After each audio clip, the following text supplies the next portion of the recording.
my weaving friends, how are you doing? Well, I am here in the comfort of my house.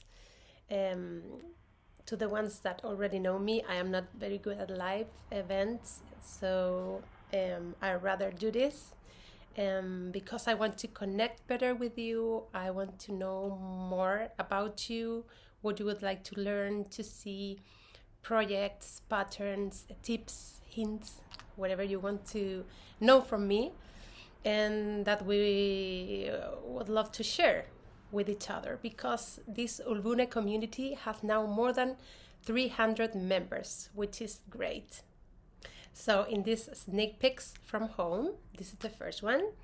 I want to show you a certain pattern or a certain project I am working on, or that I have already released, or that I'm going to release in a few days.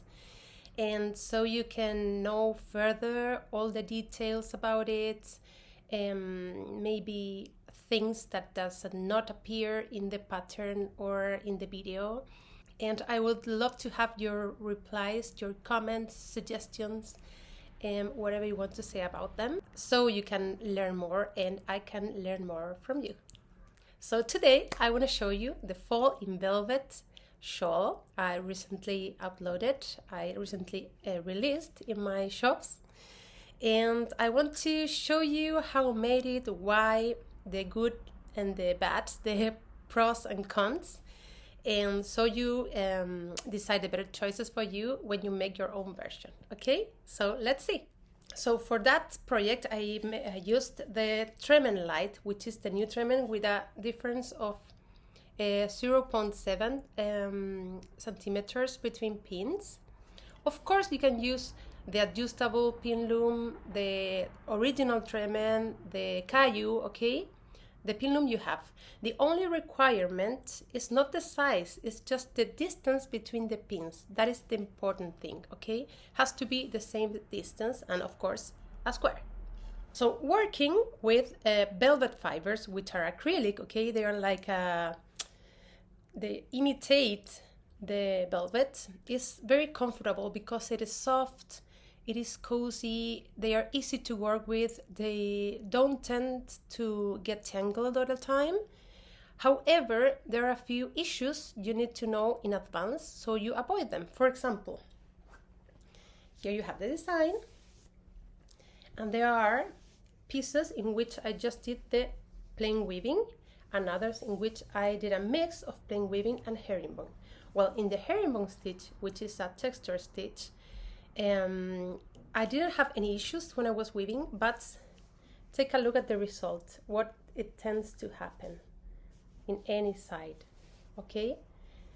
A few sort of loops start to appear. So that is because they are not very rigid fibers, they're a bit elastic. So they work fine in the pin loom, but when you remove them off the loom, they work differently, okay? They tend to just loose, and that is why they appear this way. So now that I already made it, I recommend only doing plain weaving, not texture stitches, not double stitch, herringbone, whatever, with velvet fibers. All right, so this is a design. 7 pieces, as you can see, 2 with the same colors and plain weaving, and then a pattern of 2 pieces, and then it continues, and you have something quite unique, quite folk, I would say. Maybe most of my designs are folk style, the one I like the most, and very colorful, but the most important thing or feature about it is definitely the texture and the finish the velvet has, both together. The finish is amazing. I love that. But in the next item I definitely am going to do a plain weaving.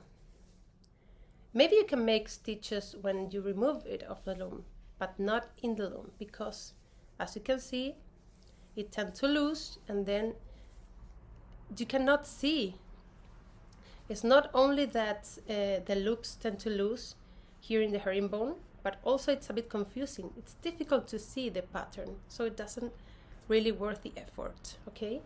I just used 3 balls of yarn, 100 grams each, but take a look at this.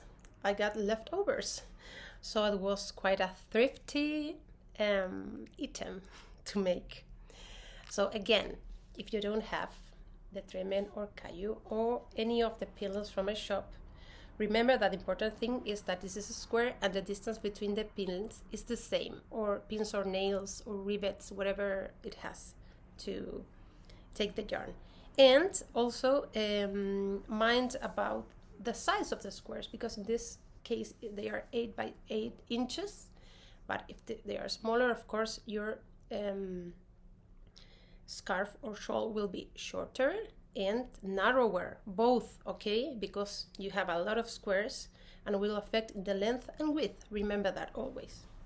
So if you're planning to make it with the zoom loom, for example, with another stitch by using one single strand, because I just double in this case, consider that you will be have to be using a lot of squares, like maybe, I don't know, in the width maybe 4 squares or 5, and then calculate to the length, a lot of them.